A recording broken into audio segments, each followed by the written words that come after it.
Welcome back, everybody, to another episode of Policy News and Notes with Neil. We're going to do something a little bit different this week, welcoming on a special guest, my dear friend, my colleague, Palmetto's Chief Cultural Officer, Shane Battier. Thank you for joining the program. Neil, thank you. If it weren't for you, I would not be with Palmetto. So we should probably go into that story, but it's great to be here. Absolutely. Thank you for being here.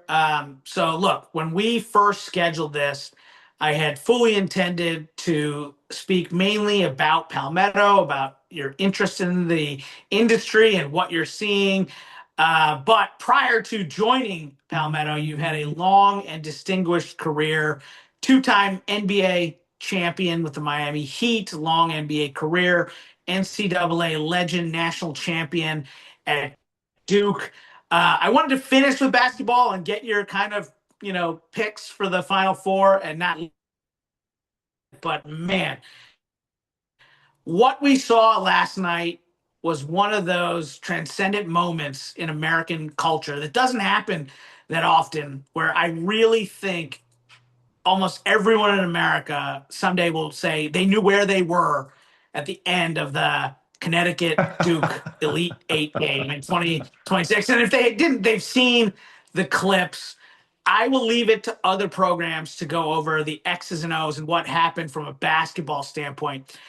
As Palmetto's Chief Culture Officer, as someone who has lived this yourself, who won a national championship, but also suffered heartbreak in this round, in this tournament, from a human standpoint, what did we see last night? I'm still trying to figure it out. To be honest with you, it's one of those days where you wake up and you say to yourself, "Did that really happen? Did I witness that?"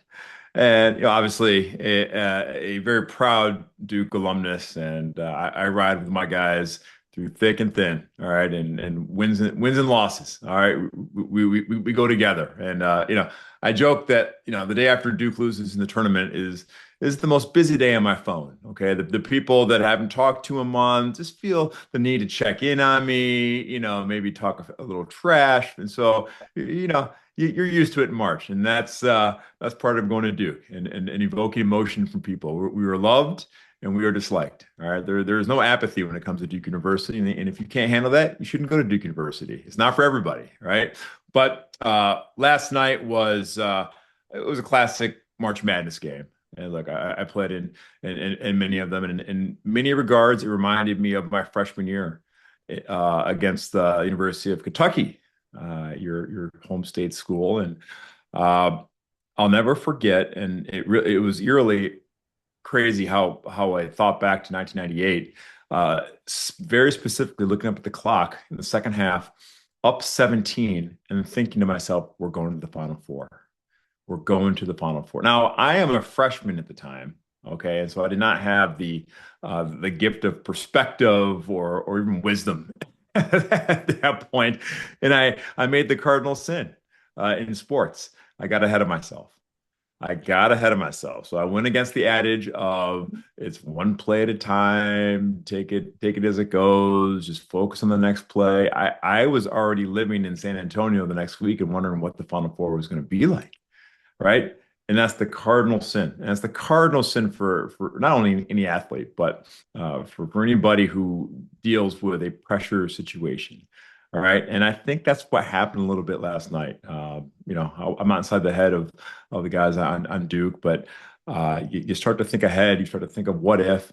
And look, when you're down like that, you have nothing to lose.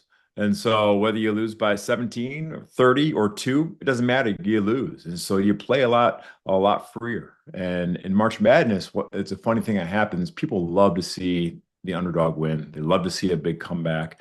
And so the arena is almost like a living, breathing thing. And as the comeback starts to mount, the murmurs start to get a little louder. The people who are neutral start cheering for the team making the comeback, and you feel it. You feel it. And so all these factors just came rushing back to me.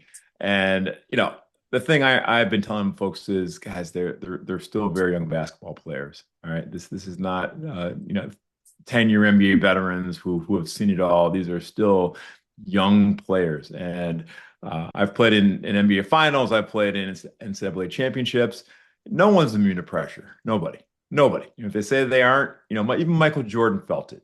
Okay. The difference is that the people who are able to execute uh, embrace that anxiety and the anxiety to perform well. They don't let them paralyze uh, what they're trying to do on the floor. But most importantly, staying in the moment is like the most important thing, and relying on the team that you've trained with all year long, and just doing the things that you've done all year long, but doing them to the best of your ability. That's what championship basketball is about. That's what championship execution is about in business.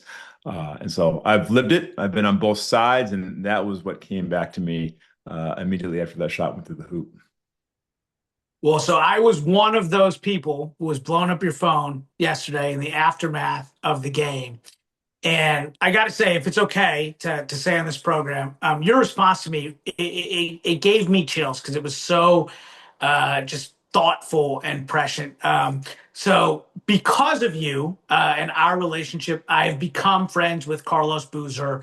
And so I was really invested in the Boozer twins and Cameron and Caden. And, Caden in particular has been taking a lot of heat for, the turnover at the end of the game. And we can talk about, why he was in that position and what went into that. But, you know, what you said to me, and again, that's when I was like, "This is our chief culture officer. This is why it matters." Because what you responded to me, it's much more significant than just sports and just basketball.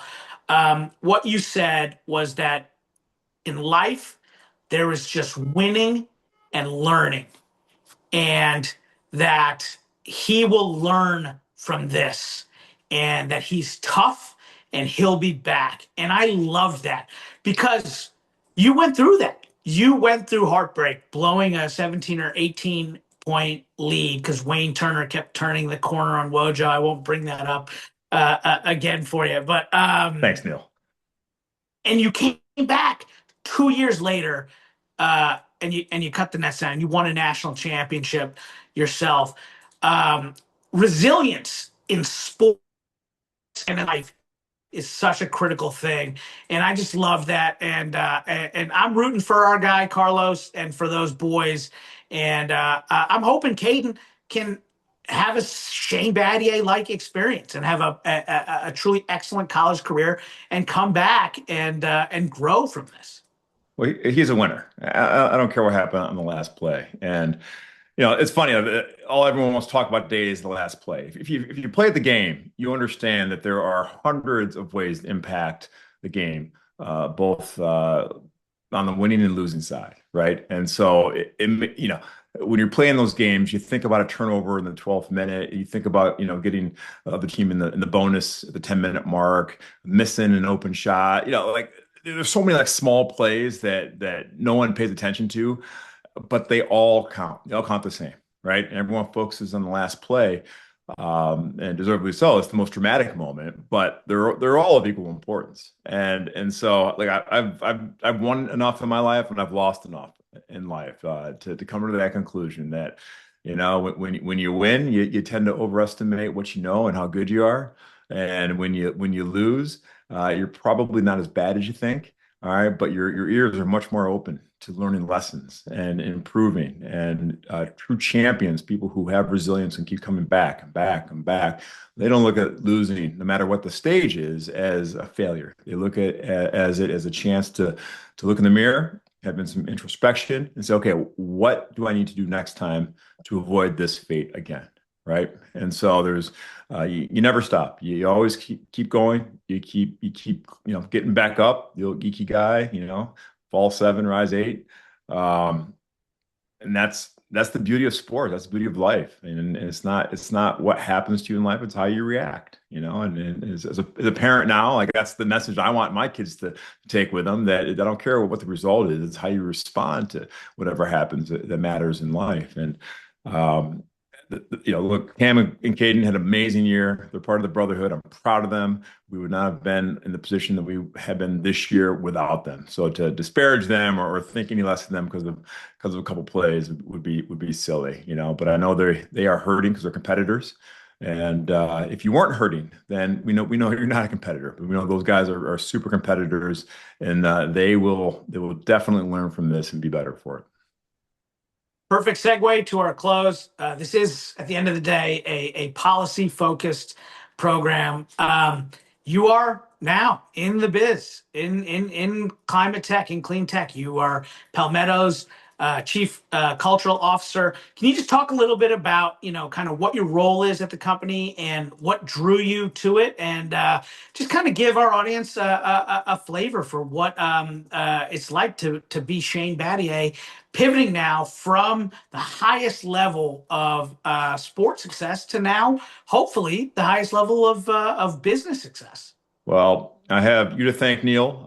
When I recently moved to Charlotte over a year and a half ago, you came to me and said, you have to check out this company, Palmetto. Okay, I've served on the board. I've done a lot of work with them. They are going to change the world. I've never seen you're an excitable guy. I've never seen you as excited about something as you were about your involvement with Palmetto. And you got to meet this guy named Chris Kemper. He's amazing. He is absolutely amazing. You're going to love him. I know you.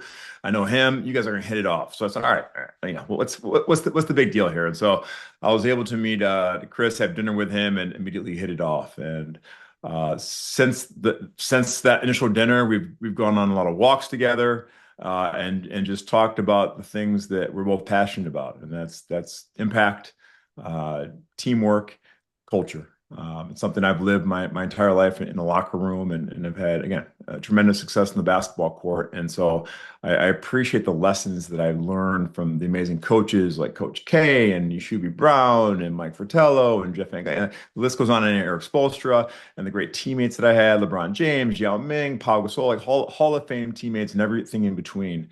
And it's funny that when I retired over a decade ago, the simple lessons that I learned, in the high school locker room, the college locker room, the back of the bus, and the pros, they're really applicable to the business world, right? The same problems. How do you deal with ball hogs? How do you deal with success? How do you deal with adversity? The themes are the same. It's all people, and it's all people issues, and it's all about what you can build together to create something magical. And in basketball, that was winning championships. And in business, and Palmetto specifically, it's about leading the world towards a clean energy future. And so I feel very strongly about uh, two things: being part of something larger than myself that has amazing impact, with a group of people who are passionate and care. And I've been with the company now for a little over 4 months, and that's what I found the case to be. People are very proud of their association with Palmetto. They feel they're making a difference in the world of clean energy. If anything, they want to do more, and they want to be empowered to continue to grow and to make an impact. And really, my day to day is just taking a pulse of the company. We're growing so fast.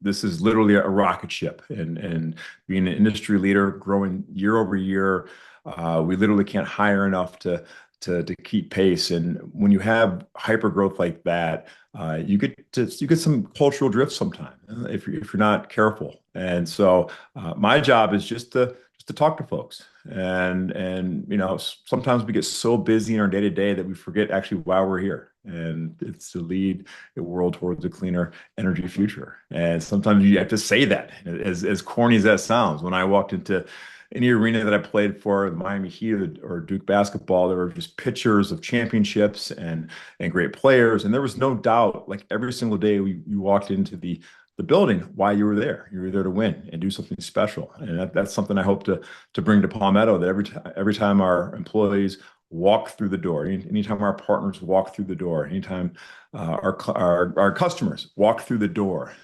they know they are part of something that is special, and different and different. And not often you get to do that in a business environment where you're actually saving the world, which is what we're doing here. And so I feel very grateful to be part of this team. My job is to just be the best teammate I can be.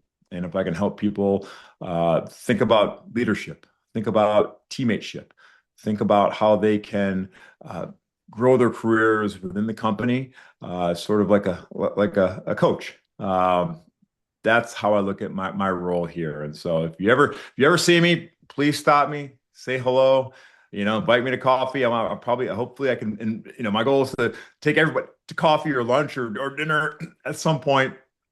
But we're not going to do this individually. Got to do it together. And it's my job to make sure that we still remember to be great teammates and remember what we're doing here.